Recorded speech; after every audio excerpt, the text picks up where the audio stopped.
Sverige ut ur EU. Det är Sverigedemokraternas främsta argument för att rösta på partiet i EU-valet den 7 juni. Idag hade partiet valupptakt. Vi Sverigedemokrater vill att Sverige ska lämna EU.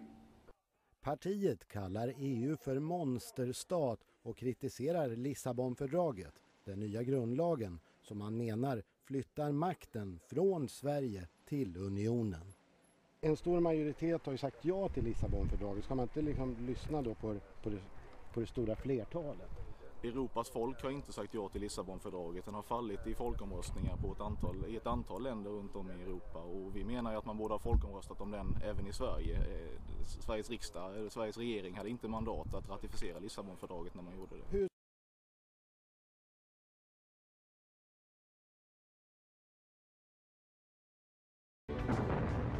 The need to unite Europe grew understandably out of the devastation left behind after two catastrophic world wars.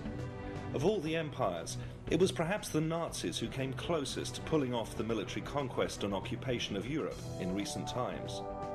In June 1940, Hermann Göring, Reich Marshal of the German Luftwaffe, reviews final plans for Operation Sea Lion, the German invasion of Great Britain.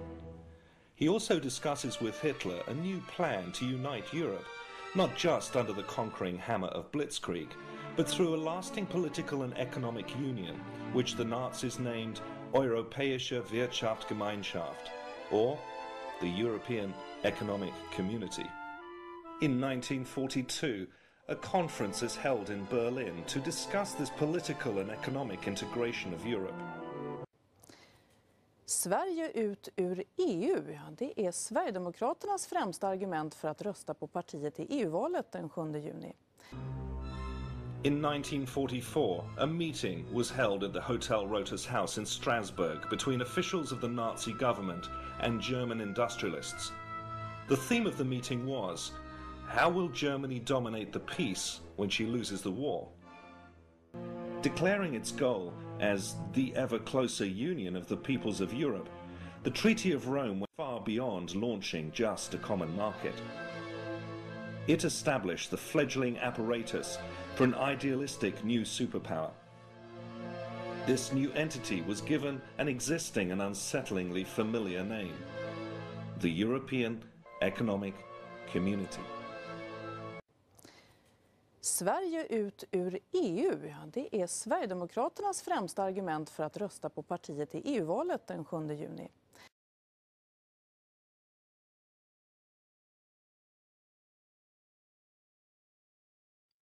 Parallellt med koncentration av mer makt till Bryssel talas det mycket om regionernas Europa. Den gemensamma nämnaren är att tona ned den nationella nivån och försöka komma bort från nationalstaterna. Antalet medlemsländer är år 2009 uppe i 27. Bland kandidatländerna finns Turkiet, som ligger i Asien. Dessutom kan en utvidgning söderut vara förestående. Associeringsavtal finns redan med ett antal arabländer på andra sidan Medelhavet, som Marocko, Algeriet, Tunisien och Egypten. Hittills är sådana avtal vad som har föregått medlemskap. Bland annat den franske presidenten Sarkozy har uttalat sig för en medelhavsunion.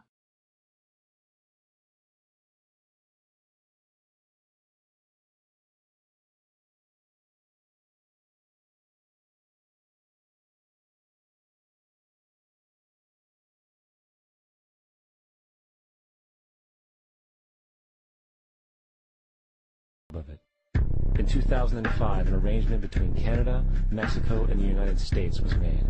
This arrangement, unannounced to the public, unregulated by Congress, merges the United States, Mexico, and Canada into one entity, erasing all borders. It's called the North American Union. You might want to ask yourself why you've never heard of this. In fact, there is only one mainstream reporter who's actually heard of and has had the courage to cover this issue. The Bush administration's open borders policy and its decision to ignore the enforcement of this country's immigration laws is part of a broader agenda. President Bush signed a formal agreement that will end the United States as we know it, and he took the step without approval from either the U.S. Congress or the people of the United States. It's a deal that few have even heard of. It's being done again by very few people at the very top on behalf of the investment class, but the working class of people, political officials across our country from communities, from cities and so forth, they don't know anything about this. This isn't some trade agreement. It is a total removal of sovereignty from these countries, which will also result in a completely new currency called the Amero. Fall. Apart from that, I think one thing people who are dollar-based need to focus on is the Amero. That's the one thing that nobody's talking about that I think is going to have a big impact on everybody's life in Canada, the U.S., and Mexico. The Amero is the proposed new currency for the North American community, which is being developed right now between Canada, the U.S., and Mexico to make a borderless community, much like the EU, and the dollar, Canadian dollar, U.S. dollar, and the Mexican peso replaced by the Amero. By default of this agreement, the American Constitution will eventually be obsolete. You would think that a situation like this would be on the cover of every major newspaper.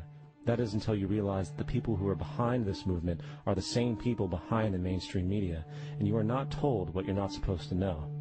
The North American Union is the same concept as the European Union, the African Union, and the soon-to-be Asian Union, and the same people are behind all of them. And, when the time is right, the North American Union, the European Union, the African Union, and the Asian Union will be merged together, forming the final stages of a plan these men have been working on for over 60 years. A one-world government.